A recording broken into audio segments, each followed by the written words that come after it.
ស្ដាយទូរស័ព្ទបងប្អូនអើយ iPhone 15 Pro មួយគ្រឿងនេះមានបញ្ហាខ្ទេចអេក្រង់បាត់ហើយដោយសារតែម្ចាស់គាត់ប្រាប់ថាគាត់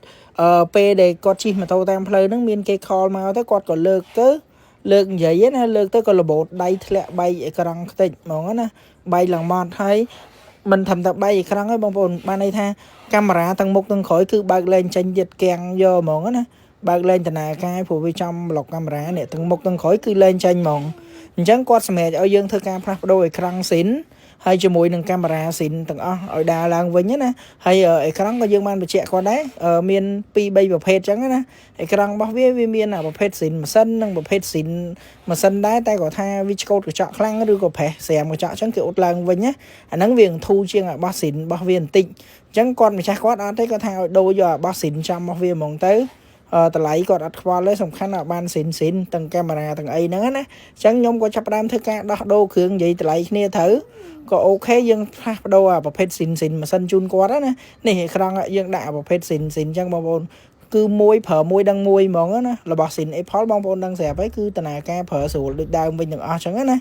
ឡូវនេះយើងទៅតេស្តកាមេរ៉ាគឺអត់ចេញទេខ្ញុំក៏បានធ្វើការកំងកាមេរ៉ាស៊ីនរបស់ iPhone 15 Pro ទាំងមុខទាំងក្រោយមកធ្វើការផ្លាស់ប្ដូរមួយឈុតហ្មងដើម្បីឲ្យវាដំណើរការឡើងវិញណាអញ្ចឹងយើងតេស្តអេក្រង់ទៅអូខេអញ្ចឹងមានអីទៀតទៅតេស្តកាមេរ៉ាគឺនៅតែអត់ចេញអញ្ចឹងអត់មានជំរើសអីក្រៅតែពីផ្លាស់ប្ដូរទេអញ្ចឹងនេះកាមេរ៉ាវាមួយឈុតហ្មងទាំងមុខទាំងក្រោយជាប្រភេទស៊ីនរបស់ Apple ហ្មងដែលជាប្រភេទដែលយើងទិញ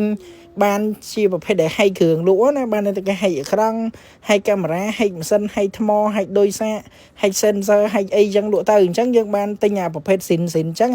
យកមកដាក់ឲ្យភ្ញៀវអាហ្នឹងបានភ្ញៀវប្រើមួយដឹងមួយឥឡូវយើងធ្វើការដោះប្របាយគ្រឿងហើយដោះកាមេរ៉ាក្រោយឥឡូវដោះកាមេរ៉ាមុខដើម្បីទៅដាក់ចូល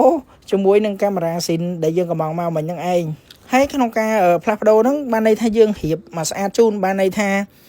អត់ឲ្យមានកតិចធូលីនៅជាប់កាមេរ៉ាគឺយើងរៀបមកស្អាតជូនណាហើយប្រព័ន្ធជំរាបទឹកគេជំរាបអីហ្នឹងគឺយើងរៀបចំតេស្តមកស្អាតជូនទាំងអស់អញ្ចឹងឥឡូវនេះយើងទៅតេស្តមើលសិនក្រោយពេលដែលយើងដូរកាមេរ៉ាណាអញ្ចឹងពួកអាហ្នឹងប្រភេទដូរកាមេរ៉ាទាំងមុខទាំងក្រោយអញ្ចឹងអាមុខវាអត់ចេញទេលុះត្រាយើងអាប់ដេតតាមកុំព្យូទ័រមកតង់ទៀតណាឥឡូវនេះខ្ញុំអាប់ដេតហើយអញ្ចឹងការផ្លាស់ប្ដូររបស់យើងគឺបានជោគជ័យហើយចង់ដឹងថាស្អាតដូចដើមវិញអត់បងប្អូនចាំមើល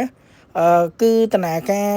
នៃការធ្វើតេស្តរបស់យើងគឺកាមេរ៉ាគឺខ្ចីញញពលរបស់ស៊ីនបងប្អូនដឹងស្រាប់ហើយថតមកស្អាតដូចដើមហ្មងអត់បារម្ភរឿងគ្រឿងទេព្រោះគ្រឿងនៅនេះគ្រឿងប្រាប់ថាមិនគឺអញ្ចឹងណា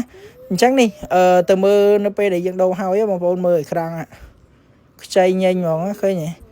មកស្អាតដូចដើមវិញហើយជំរាបទឹកជំរាបអីគឺយើងរៀបមកស្អាតហើយឥឡូវហ្នឹងខ្ញុំកាត់អត់បានដាក់ចូលណាឥឡូវតែនិយាយទូរស័ព្ទមួយភ្ញៀវរៀបចំធ្វើចុះធ្វើឡើងហើយបាត់ឥឡូវនេះរួចរាល់ហើយទាំងកាមេរ៉ាទាំងអីហ្នឹងគឺយើងធ្វើតេស្តមកស្អាតជូនកម្មវិធីផ្សេងហ្នឹងគឺយើងតេស្តមកស្អាតហើយនេះគ្រឿងចាស់របស់គាត់ដែលខូចណាហើយអរគុណមែនតើសម្រាប់ការទុកចិត្ត